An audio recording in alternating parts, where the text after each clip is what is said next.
在这个病态的国家，女孩成年后一旦长得太美，就会被抓去生猴子。而作为当下最受追捧的女演员，莱西则因为美的惨绝人寰，直接被全国通缉了。好在老板娘提前给她在港口找了一艘船，还将珍贵的魔法道具交给了她。可是谁能想到，对她最穷追不舍的却是自己的同事呢？为了1000万金币，这些人真的一点情谊也不讲了。直到把莱西追到了港口，仿佛是为了回应她的悲凉，天空中轰隆隆下起了暴雨。众人为难之际，只听扑通一声，莱西便没了踪迹。这些人虽然爱财，但同样惜命。这样的天气跳进水里，怕是连尸体都捞不着了。等到雨差不多停了，莱西终于甩开了这群赖皮狗。虽然扔掉了全部身家，但作为保命钱倒也不算贵。他费尽9牛2虎之力才爬上了老板娘帮他找好的船只，还没来得及喘口气，就被一个船员逮了个正着。寂静的夜空中传来了对方撕心裂肺的喊叫声。莱西怎么也没想到自己刚躲过岸上的追捕，上了船还逃不开被抓的命运。他悄悄地向后退去，却感觉撞到了什么。男人的声音把他吓了一个激灵：夜贼！嚯，偷渡者，你是哪一种呢？莱西转身不由得惊讶，利德为什么会在这里？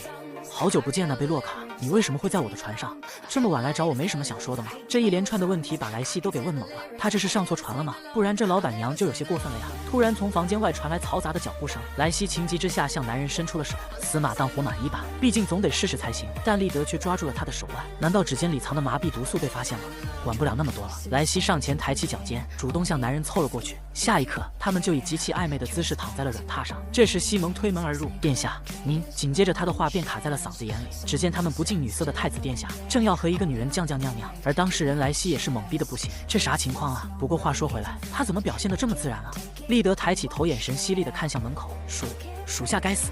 随着门框的一声被关，3个人顿时尴尬的不行。哪还记得刚才有什么事要禀报？还有什么比他们帝国终于要有太子妃了更让人高兴的呢？只见太子出来吩咐，立刻停止搜查，做好随时出发的准备。等他再进去时，就看到了女人一副受到打击的表情。被人看到还以为我欺负你了呢，明明我才是吃亏的那个人。莱西无语，要不还是装可怜吧。说干就干，他立马哽咽起来，扑通一声跪坐在地上，直呼自己上错船了，可以立刻下船。但男人根本不吃这一套。你刻意修剪的指甲就是为了上错船攻击船主吗？难道不是为了躲避通缉偷渡逃跑？莱西简直要社死，怎么什么阿猫阿狗都能认出他来啊？这个魔法道具难不成是个摆设吗？你没必要费心思糊弄我们也算是十分了解彼此了，毕竟我们的初遇那么令人难忘。他不说这话还好，说起这话，莱西简直气不打一处来。遥想2年前，利德作为伊琳娜帝国的使节团代表来访，当时莱西正扮演希斯勒伯爵的千金贝洛卡，被要求和他搞好关系。那天太子一出场就吸引了众人的目光，他本来胜券在握，却莫名遭到了羞辱。男人居高临下地俯视着他，你摇尾巴的样子像条狗一样。听到这话，他的火气蹭蹭的直冲天灵盖，好不容易忍下来了，对方又一脸认真的说自己还不太会说这个国家的语言，是不是应该说宠物狗？书可忍，审不能忍。莱西直接把伯爵交代给自己的任务忘到了九霄云外。您的眼神似乎不太好，连摇尾巴和竖起尾巴都分不清楚了。2人之间顿时火药味十足。幸好大王子的未婚妻及时出现，制止了贝洛卡的胡言乱语，还因此成功签署了贸易协定。这件事之后，他不但没被斥责，还被伯爵要求继续和利德作对。反正他对男人的第一印象不怎么样，找起茬来简直就是如鱼得水。只是早知道他们还会再见，他当时就嘴下留情了。此刻利德一边调侃他，一边抚上他的耳朵。随着啪嚓一声，作为魔法道具的耳坠被摘下，莱西恢复了本来的模样。男人再次问他到底是夜贼还是偷渡者，我算是哪一种呢？他自己也不清楚该怎么回答。利德明显不想再浪费时间，你像狗一样追随的男人不是大二吗？莱西听他提起大王子有些惊讶，随即转头隐藏自己的表情。心思电转之间，他想通了，原来利德以为他是为了大王子上了这艘船，这个逻辑似乎也说得通，毕竟他之前扮演的就是为了大王子做尽坏事最后被处以死刑的恶女。想到这里，莱西不由得讥讽一笑，看来自己的演技确实是无可挑剔啊。既然如此，那么他就赌一次好了，我只按自己的心意行事。见他不承认，利德则表示和他没什么好说的，可莱西却告诉他，完美呈现任何角色是他一直以来的工作。男人不禁冷笑，你对丹尔情根深重也只是做戏而已吗？为了一个委托做到那个份上，莱西没想到他直接就信了，只要有足够的报酬就可以。报酬？利德喝下一口红酒。伊琳娜西边有一座被沙漠环绕的美丽城市，黄金屋、银瓦房，堆满红蓝宝石的大仓库，你想要什么样的房子都应有尽有。一听这么大手笔，莱西好奇他想让自己扮演什么角色。男人走到他身前，我要让你假扮成令我一见钟情的正妃。抬起他的下巴，相信你那天衣无缝的演技一定不会令我失望的。没有得到答复的利德再次靠近，我还挺喜欢这种方式的，像这样绕着我的脖子，然后来个突如其来的吻。怎么样？你要拒绝吗？你不是说可以扮演任何角色吗？莱西最终败下阵来，接受了那个角色的扮演。利德拉起他的手放在唇边，那么即刻出航吧。随着太子下令，大船立马立马便起航了。这场因为上错船而结下的契约似乎处处都透露着奇怪，莱西也这么觉得，毕竟都还没签订契约呢，对方就盛情款待，而且他们好像就等着他上船一样，一上船就立刻出航了，都不跟王国说一声，是因为什么会甘愿做出这种外交失礼的行为呢？还有那个男人的态度，怎么想怎么不对劲。正好利德走了进来，莱西邀请他一起用餐，他很想知道对方到底在打什么主意，但男人却说从一开始他的目的就是他。我本来也没想这么快就离开，可是我一直渴望的东西自己找上门来了，那我就无需再犹豫了。闻言莱西算是懂了，也就是说从一开始您就有事要找皮奥莱的演员对吧？那您早说呀！想到他在认出自己是贝洛卡后，就毫不怀疑的相信了，都没鉴定能力就直接下了委托，再加上他一上船就即刻出港，这全是因为对方想要的就是饰演恶女贝洛卡的这个演员。您是不是一开始就认出我了？连我指甲里的毒和魔法道具的位置都知道的十分准确吧？想到这是只有他和老板娘2个人知道的秘密，他不禁一脸愤怒。老板娘把他给出卖了。利德对他的反应始终是懵逼的，他实在不明白他到底在说些什么。听到莱西问他为了他都做了什么，略一思索回答：能做的好像都做了吧。女人却话里带刺，您可真是不一般啊！在莱西看来，尽管他比原来的登船时间早了很多，但皮奥莱的人却像等了很久一样追了上来，说不定是他们故意将他引到这条船上的。这么一想，他不禁攥紧了拳头。利德感觉气氛变得有些微妙了。你们伊琳娜都会将这种情况形容为微妙？在维尔顿这么说可是要被骂的，这让太子不由得怀疑他们是在说同一件事吗？可对莱西来说那就是逃避，也不管对方说的是不是有什么误会了。为了证明自己不仅能看透人心，还不好对付，他上前抚上男人的脸颊，直接亲了上去。看着对方忍不住瑟缩的手，莱西不免得意，看吧，他不是立马就有反应了吗？这个快乐主义者有着野兽般的直觉。但是吻着吻着，莱西就觉得有点跑偏了。虽然不反感对方积极的表现，但他好像也不会将主导权交给别人，自己明确的从他那里感受到了好感。不过他为什么这么厉害呀？一吻结束，2个人的呼吸都有些紊乱。莱西感觉得到，这个男人现在渴望得到她。既然如此，他就可以利用她。刚才是怎么回事？你好像是有话要对我说吧？莱西此刻却装起了蒜。您不是说逃避也没关系吗？我们先谈谈契约的事吧。利德对契约2字有些不明白。您不是委托我了吗？客人的诚意可是很重要的，毕竟现在我们是同乘一条船的关系。可回去后的利德却犯了难。西蒙一听说这事就开始数落了。太子妃又不是什么临时的，签什么契约呀？他以后还要与您一起治理苏莱布，守护伊琳娜呀。契约时间到期的话，您打算送他离开吗？利德也很无语，他就是顺着他说着说着就成现在这样了。虽然不了解具体情况，但演戏好像是他的职业，贝洛卡就是他演出来的。西蒙还从没听说有那样的职业，更无法理解他为什么要通过契约来延续关系。利德同样搞不懂，所以只能先接受提议。毕竟每次他一要说什么就会被精灵打断，那要怎么向他解释呢？说他们10年前见过，并且在那时就立下了誓约。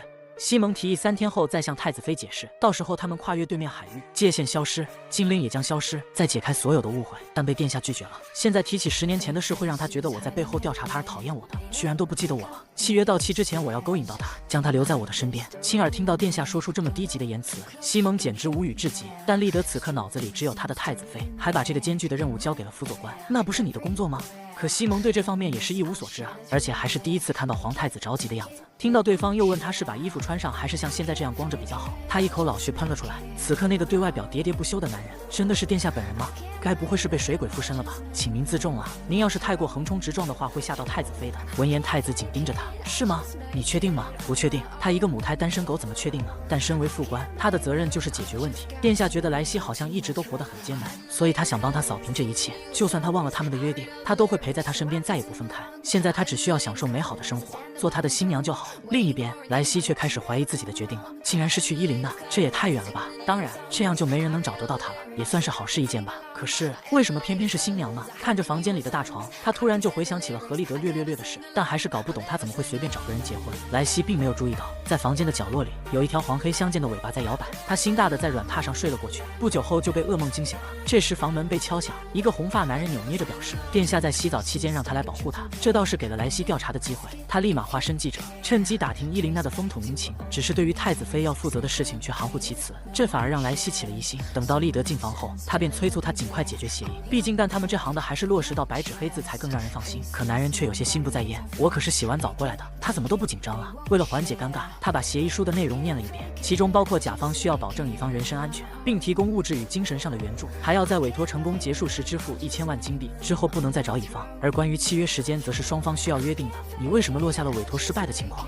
那当然是因为我不会失败了。可看着对方不怎么信任的眼神，莱西只好妥协。知道了，我会标示出来的。当委托失败时，乙方会满足甲方提出的一切要求，给予补偿。听到一切要求，利德的脸不由得染上了红晕，也不知道他脑子里生出了什么黄色废料。最后，莱西希望契约时间最长不要超过2年，他担心拖得太久会像贝洛卡那时一样出现后患。看来你因为漏洞百出的契约吃了不少苦头啊！如果拖延2年以上，大家都会觉得奇怪的，会怀疑我们为什么不生孩子。听到这话，利德的老脸再次通红，还忍不住咳嗽了起来。莱西不明白他怎么了，他摆摆手表示没什么。谁知女人语不惊人死不休。当然了，我也知道，既然决定要契约结婚，那就不能避免要合房。要是有避孕魔法道具就好了。我绝对不接受不安全的关系。皇太子殿下，您再听我说。话没说完，他就被利德抱了起来。那么契约就成立了吧？既然我们现在是夫妻了，那可以行夫妻之礼了吧？契约的事情都听你的，但这个事情得听我的。可面对他2块胸大肌和16块腹小肌的诱惑，女人却满足地睡着了。这对利德的打击着实有些大。于是等莱西睡醒沐浴完后，他决定继续昨晚没能完成的事。莱西顿时一脸羞红，我在没准备好的情况下不能。男人不容置疑地打断，早就准备好了呀。接着凑上前稳住了他。等一下，这么狭小的房间就只有我们2个人。利德将头埋向他的颈间，我还要忍到什么时候？此刻的莱西眼神也有些迷离了。等一下，真的等一下，那是什么呀？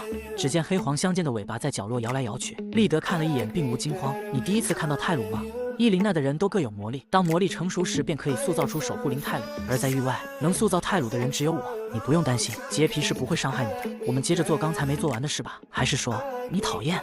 其实莱西并不讨厌，反而很喜欢被别人拥入怀中，感受那指尖的温柔，还有唇齿交缠，这竟然是如此令人愉悦的事情。但有一个问题，虽然他闭着眼也能演坠入爱河的戏，但还不能发生关系，因为他还没有学到那里啊。好不容易推开了生猛的利德，莱西只能再次重申，我绝对不接受不安全的关系。但对方却告诉他已经准备好了。他拉起他手腕上的镯子，就算只戴1只也能避孕的，你戴了3只，而且还沐浴了很久才来，所以我以为你让我准备合房。闻言，莱西才明白刚才沐浴时自己因为好奇戴了2只手的镯子后，那群侍女忍不住惊叹好厉害是哪个意思。毕竟她做梦都不会想到，原来手镯就是避孕魔法道具。突然被利德抱起，莱西心脏砰砰跳个不停。您不能一直这样抱着我，我没想一直抱着，而是想和你去床上了。眼见的剑都在弦上了，莱西却想在契约书上再加一条，希望我们不要发生不必要的略关系，毕竟是演戏，我没必要真的和您相亲相爱吧。利德顿时有种搬起石头砸自己的脚的感觉，无奈叹气，随你便吧。莱西写完后将契约书递给他签字，并让他给自己起个名字，因为不透露原名是他保护自己的唯一方法。利德也不在意，